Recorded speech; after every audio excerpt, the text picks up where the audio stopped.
don't know that I will ever feel anything like that again. It's the enormous power of television. Sally Field has kept information about her time on Smokey and the Bandit close to her chest for decades.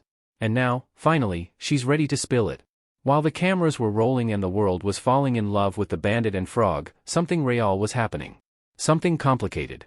Something Sally has never fully shared, until now. So sit tight, grab your popcorn, and don't you dare click away, because Sally Field just peeled back the curtain on one of Hollywood's most beloved classics, and what she revealed is nothing short of shocking. Come along as we find out. Back in the 1970s, when Burt Reynolds set his sights on casting Sally Field as Frog in Smokey and the Bandit, it wasn't exactly a smooth ride. In fact, he met a surprising amount of pushback, especially from the Universal Studios executives who, quite bluntly, didn't think Sally Field was sexy enough for the role. Think about that for a second. How does one even measure sexy in a boardroom full of executives who couldn't see beyond her previous roles? At the time, Field was still closely associated with her TV past, especially her iconic portrayals in shows like Gidget and The Flying Nun. To some Hollywood insiders, those characters stuck too firmly to her image. Even after delivering a powerful, critically acclaimed performance in the 1976 TV movie Sybil, where she displayed immense range and raw emotion, she still couldn't quite shake that pigeonholed image. You've watched Smokey and the Bandit 100 times, right? But what if I told you there's a secret Sally Field kept all these years that changes the way you'll see the movie forever? Stick around, because what she just revealed will seriously blow your mind. According to Reynolds, the resistance was clear-cut. I was told she was not sexy, she was the Flying Nun, he later shared, recalling how that label clung to her like glue. But Reynolds, already a massive star with the kind of influence most actors dream of, wasn't buying into that narrative. He saw something in Field that others had either overlooked or dismissed entirely. He firmly told the executives, "Trust me, talent is sexy. She is talented and sexy." And that was the hill he chose to stand on. Reynolds believed in her, not just as a performer but as a woman who could light up the screen with humor, spark, and charm.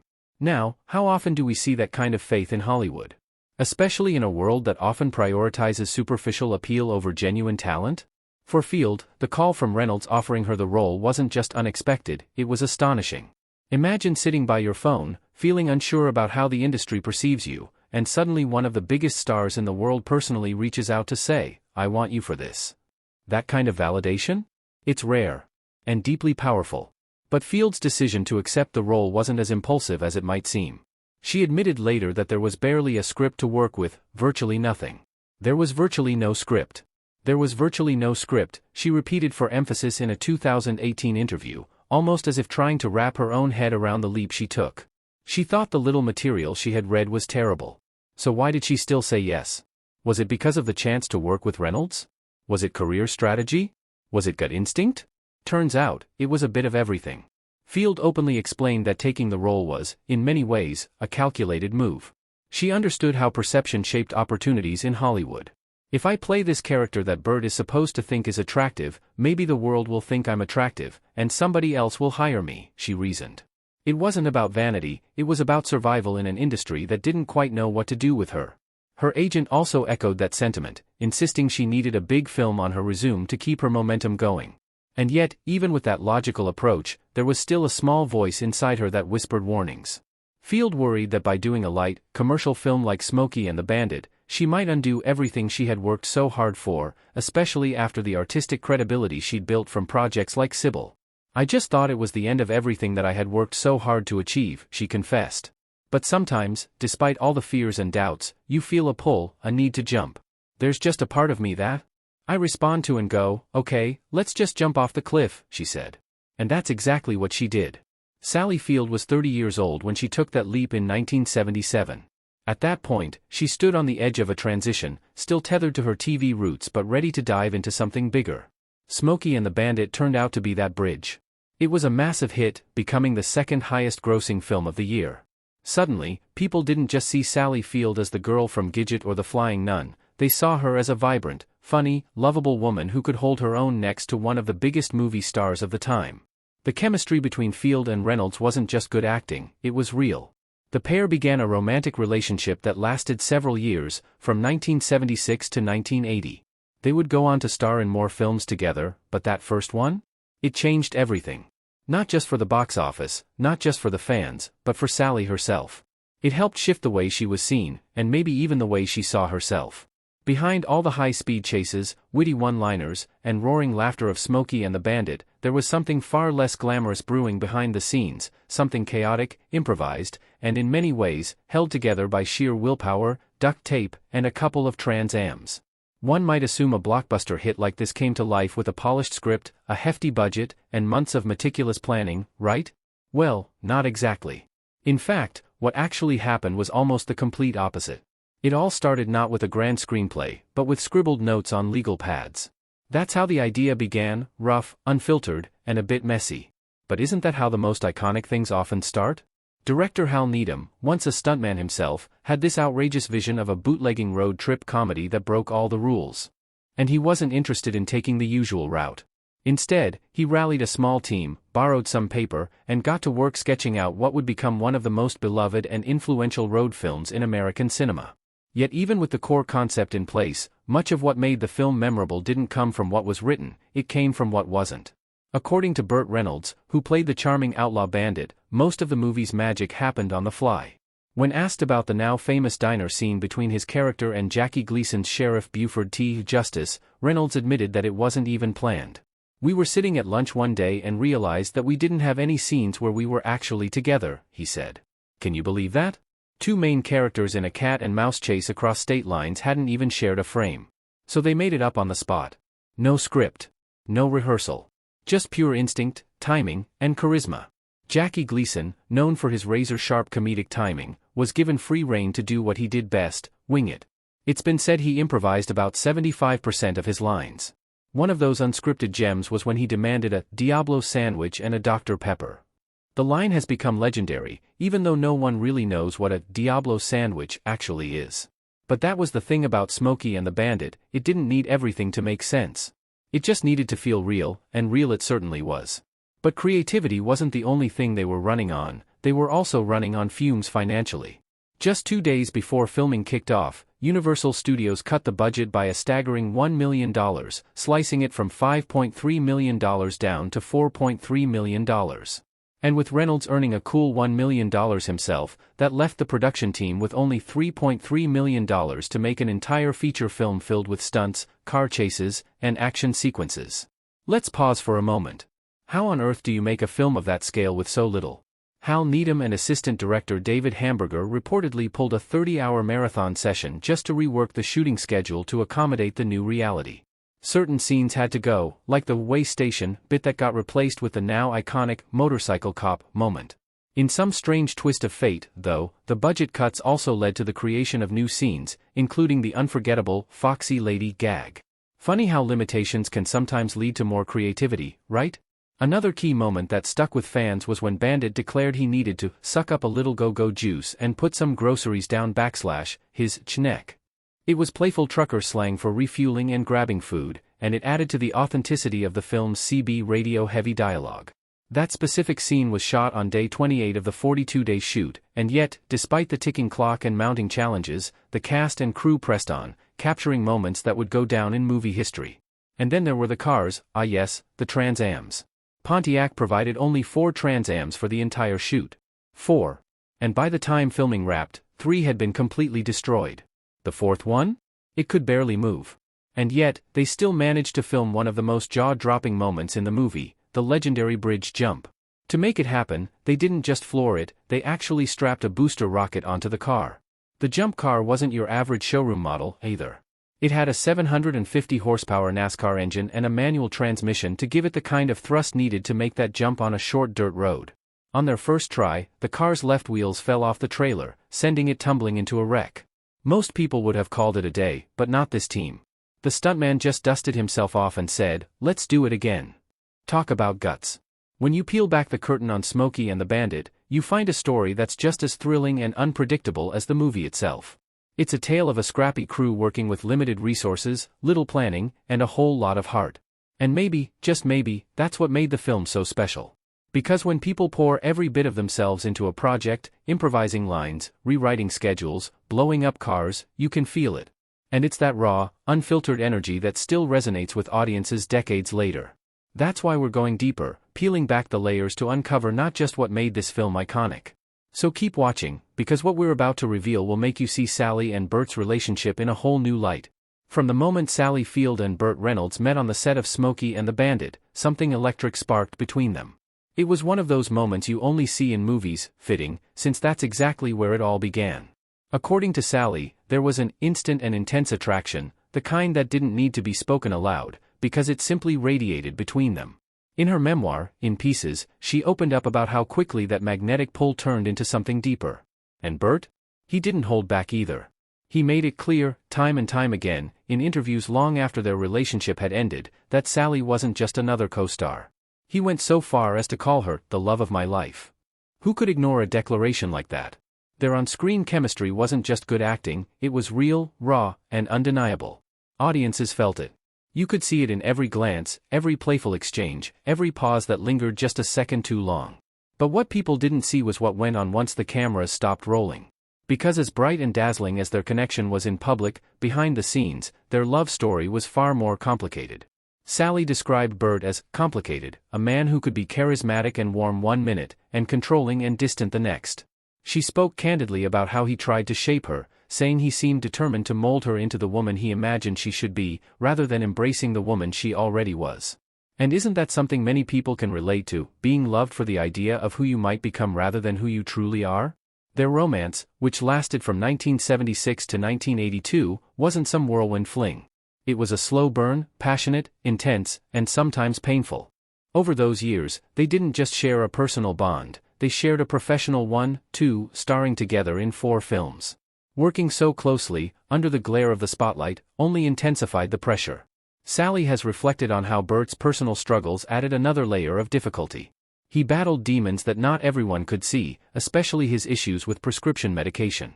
These challenges didn't just affect him, they affected everyone close to him. And Sally, being who she is, didn't shy away from telling the truth, even if it was uncomfortable.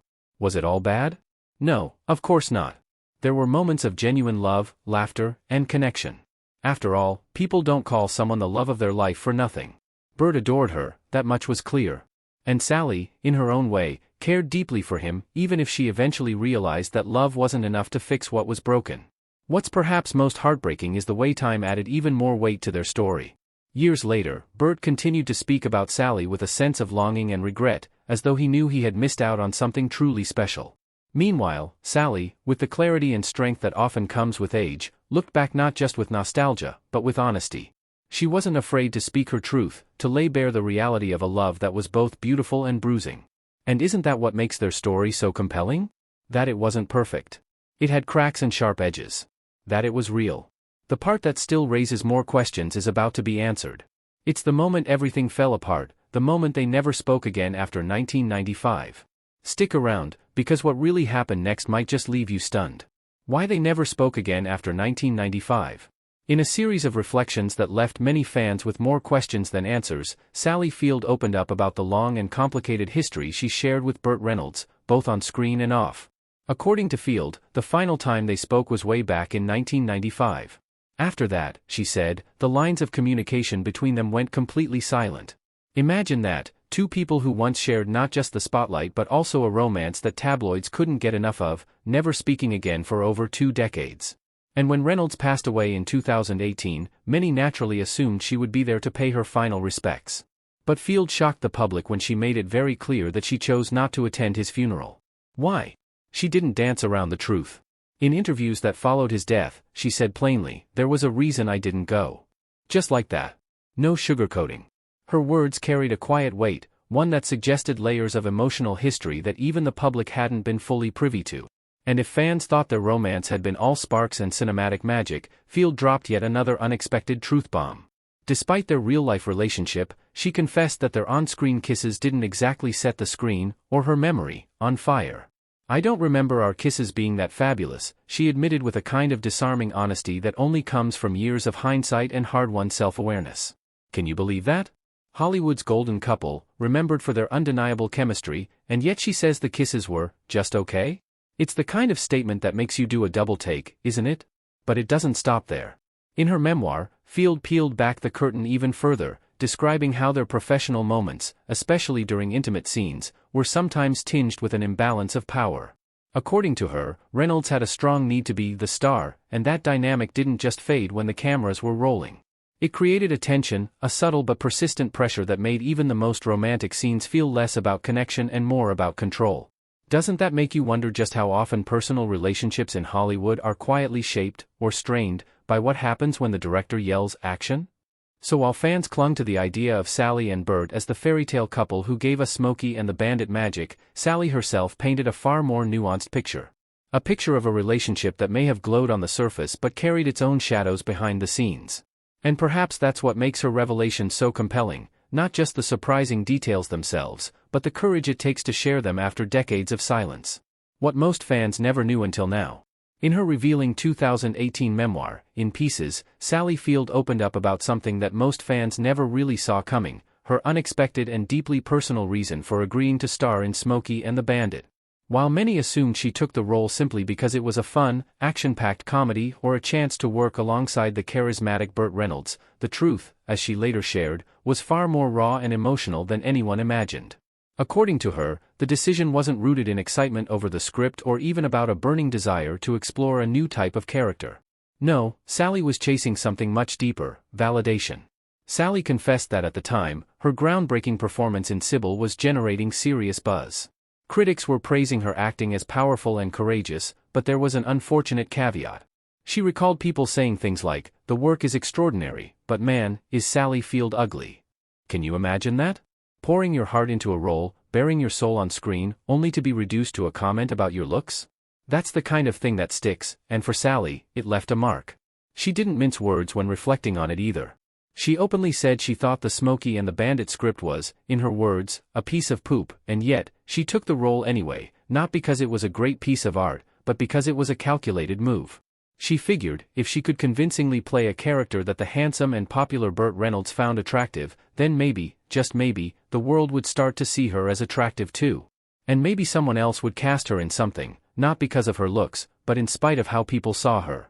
But this need for approval didn't just spring out of nowhere. Field's sense of self-worth had been battered long before she ever walked onto a movie set. She wrote candidly about being sexually abused by her stepfather during her childhood, a trauma that haunted her well into adulthood. And when she landed her breakout TV role in The Flying Nun, it wasn't exactly a triumph. In fact, she'd been pushed into it with a chilling warning from the same stepfather: "If you don't do this show, Sally, you may never work again." Imagine carrying that kind of pressure at such a young age, being told your future depends on playing a gimmicky character with wings. Is it any wonder that Sally developed complicated feelings about her career, her appearance, and her worth? It didn't stop there. Field also struggled privately with disordered eating, binging until she was in actual, physical pain and then turning to prescription diet pills to try to gain control. It was a battle she fought quietly, behind the scenes, as the public focused on her roles and relationships. All of these experiences, the trauma, the pressure, the deeply rooted insecurities, bled into how she approached her work. Acting wasn't just a job for her. It was survival. It was a way to rewrite the painful narratives that had been imposed on her since childhood. So when people watched Smokey and the Bandit and saw a funny, light-hearted road trip comedy with some flirtation between Sally Field and Burt Reynolds, they had no idea what was really going on beneath the surface. Behind that smile, behind every line she delivered, was a woman trying desperately to be seen differently. Not just by directors and producers, but by the entire world. She wasn't just trying to be the leading lady, she was trying to rewrite the way people saw her as a human being. She was trying to escape the label of being too plain or not pretty enough and replace it with something more empowering, something that gave her a sense of agency. Field's memoir didn't just reveal a behind-the-scenes anecdote about a famous film, it gave readers a window into the emotional cost of fame, especially for women in Hollywood. How many actresses have taken roles not because they loved the story or the character, but because they were hoping it would change the narrative surrounding them? Sally Field laid it all out there, not to gain sympathy, but to finally, after all those years, take ownership of her story. And in doing so, she gave fans a deeper appreciation not just for her performances, but for the incredible resilience it took to keep going in an industry that often tried to define her worth for her. For Sally Field, accepting the role in Smokey and the Bandit wasn't just a casual career decision, it was a moment of deep internal conflict and vulnerability. She reportedly confessed that when the offer came her way, her first reaction wasn't excitement, but dread. Why? Because she feared that stepping into a light-hearted, commercial comedy might completely derail everything she had worked so painstakingly to build. In her own words, she said she thought it would be the end of everything she had struggled to achieve as a serious actress. That fear wasn't just about image, it came from years of carving out a space in an industry that didn't always make room for women who wanted to be more than just charming or pretty. So imagine the emotional weight of taking on a role that could, in her mind, undo all that progress. And yet, the irony? That very film, the one she had been so unsure about, ended up giving her career a brand new life. She admitted it, thrust me back on the screen in film, almost like a second wind or a fresh chapter that she hadn't seen coming. Could it be that sometimes, the risks we fear the most are the ones that change our lives in the best ways? That unexpected success opened the door for her to step into roles that truly showcased her dramatic depth, allowing her to stretch far beyond the constraints of typecasting. Her immediate follow-up role in Norma Ray didn't just prove she had range, it silenced every critic who doubted her. That performance earned her an Academy Award, cementing her place not just as a likable star, but as a deeply respected actress. Doesn't that make you wonder how often people are just one brave leap away from greatness? In her memoir, In Pieces, Field looked back on those pivotal years with brutal honesty and thoughtful reflection. She peeled back the layers of her public persona to reveal the quiet pain and complicated truths that shaped her private life. One of the most revealing aspects of the book was her take on her relationship with Burt Reynolds, which she described as a perfect match of flaws. What did that even mean? Well, it wasn't the kind of fairy-tale love story fans might have hoped for. Instead, it mirrored the emotional patterns she had experienced earlier in life, some of them rooted in trauma. She even made the chilling comparison between her younger self, who had once felt so trapped and voiceless, and the grown woman who, despite her success, found herself repeating those same emotional dynamics in adulthood. I was a grown-up version of the child wrapped in plastic dry cleaning bags, she wrote. How haunting is that image? Field didn't shy away from admitting that she had fallen into what she called pre-programmed behavior during her time with Reynolds. It wasn't necessarily love in the healthy, mutual sense, it was something more complicated, more psychological. It was as if she had been blindly pulled into a relationship that felt eerily familiar, though not necessarily safe or nourishing. And yet, in sharing that, she wasn't casting blame or trying to stir scandal. She was simply being truthful about how trauma can quietly shape the choices we make, even when we're not fully aware of it. Her willingness to go there, to dissect the messy undercurrents of both her personal and professional life, adds a depth to her legacy that goes far beyond the screen. Sally Field didn't just play roles, she lived through them, wrestled with them, and eventually used them to better understand herself. Isn't that what makes a truly great actor? Not just the ability to perform, but the courage to reflect. And in doing so, she gave audiences not just characters to root for, but a story of resilience that quietly inspires long after the credits roll. With this, we have come to the end of this video. Thanks for watching. If you enjoyed this video, do well to like, comment, and subscribe for more content. To enjoy more thrilling stories, click now on the following video that pops up on your screen.